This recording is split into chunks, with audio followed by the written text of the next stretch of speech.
प्रिय आत्मसन, मैं पंडित राजकुमार शुक्ला ज्योतिष मैं और तुम में पुनः आपके साथ हूँ। मैं ज्योतिष मित्रम के रूप में आपके साथ हूँ।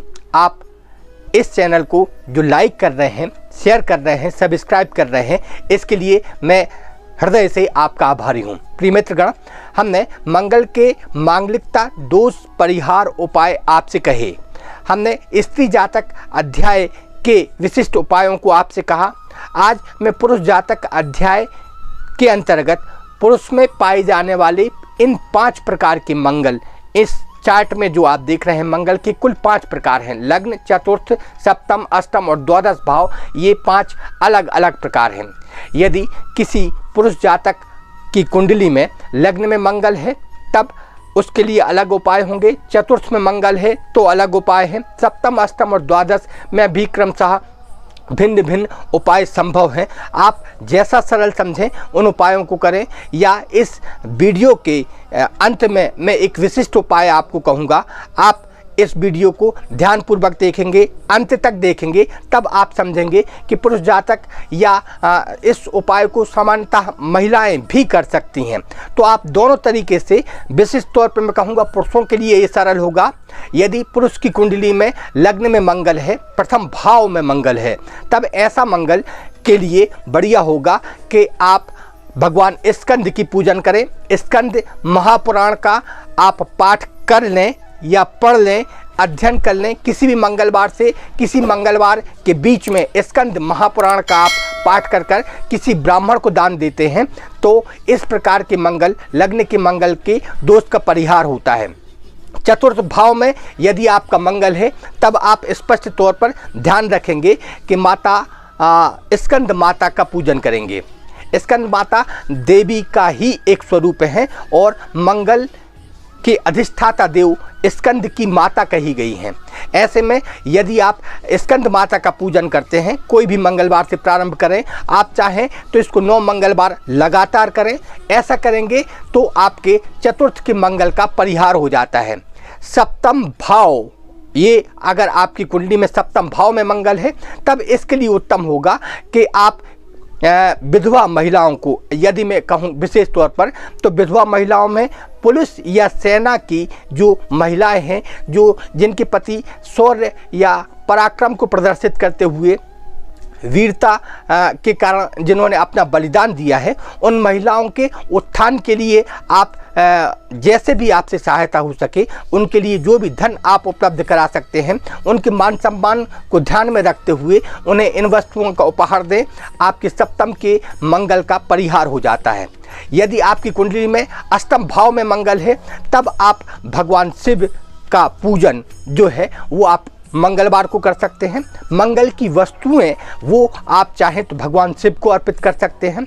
आप चाहें तो इसको रुद्री पाठ के माध्यम से मसूर की दाल, जैसे कि जल का प्रवाह किया जाता है लगातार, आप चाहें तो भगवान शिव के ऊपर मसूर की दाल अर्पित करते हुए आप मंगल के अष्टमस्त मंगल के दोष का परिहार कर सकते हैं।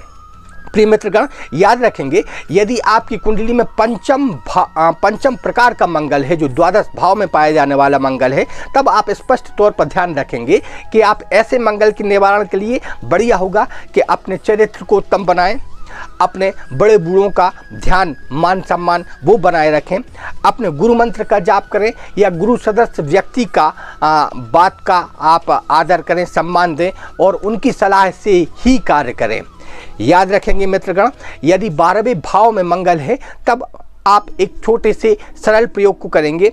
आप चाहें तो मंगलवार के दिन आप मसूर की दाल, शहद, गुड़, इन तीनों को आप किसी देव स्थल पर भगवान स्कंद का ध्यान करते हुए, मंगल के दोष शमन की प्रार्थना करते हुए आप भगवान स्कंद के सामने उन वस्तुओं का, जो मंगल की वस्तुएं हैं, उन मंगल की वस्तुओं को आप ब्राह्मण को दान करते हैं तो इस प्रकार के मंगल का दोष का परिहार हो जाता है।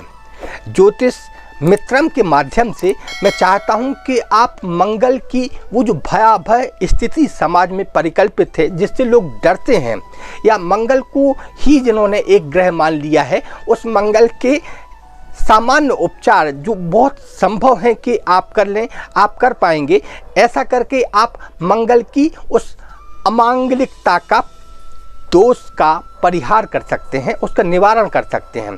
प्रिय मित्रगण, याद रखें, जन्म कुंडली में केवल मंगल ही एक ग्रह नहीं है, उसके सापेक्ष और भी 8 ग्रह हैं।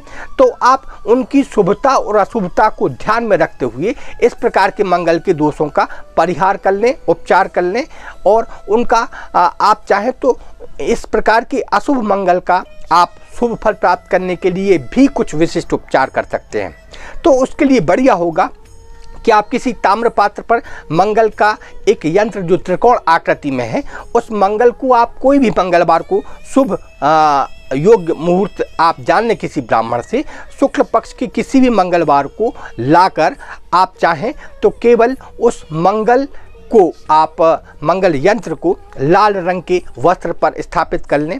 लाल रंग के चावल की ढेरी पे तांबे के पात्र में मंगल के यंत्र को स्थापित कर आप मंगल का वेदोक्त मंत्र या बीजोक्त मंत्र, शास्त्रोक्त मंत्र जो आप कर सकते हो, या आप केवल ओम भौम भौमाय नमः इस मंत्र का जाप करें, कम से कम 21,000 मंत्र का जाप करें, और आप लगातार उस यंत्र पर दृष्टि रखें और मंगल के अशुभ फल का नाश का फल भगवान से वो आशीर्वाद रूप में प्राप्त करें।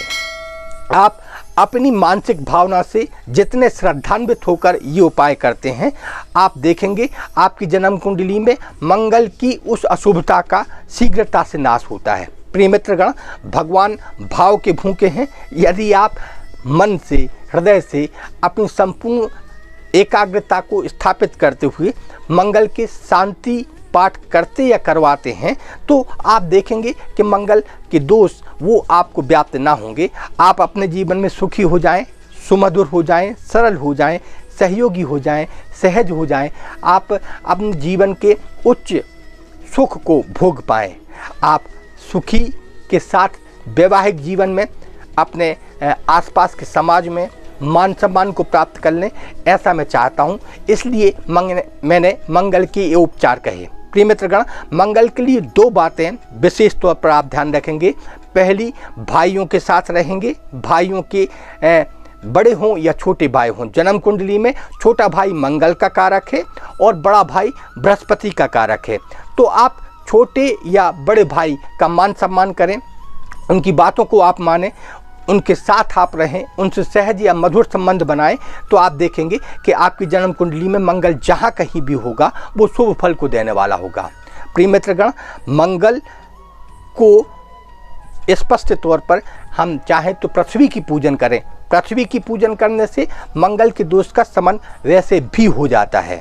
तो मित्रगण, मंगल के संदर्भ में हमने आपसे पिछले 3 भागों में जो कहा, ये चतुर्थ भाग में कहा, आप देखेंगे, सुनेंगे, लाइक करेंगे, शेयर करेंगे, सब्सक्राइब करेंगे और कमेंट्स करके बताएंगे कैसे लग रहे हैं ये भाव आपको। ये भाग जो आप देख रहे हैं ये मेरे सामान्य ज्ञान के द्वारा आपको बताए गए हैं। इसमें किसी ज्योतिर्वेद का या मेरे संदर्भित ज्ञान का जितना सही उपयोग मैं कर सकता था मैंने आपके साथ किया। मैं आभारी हूँ। इसके साथ ही मिलते हैं अगले भाग में। तब तक के लिए वासुदेव जनार्दनम।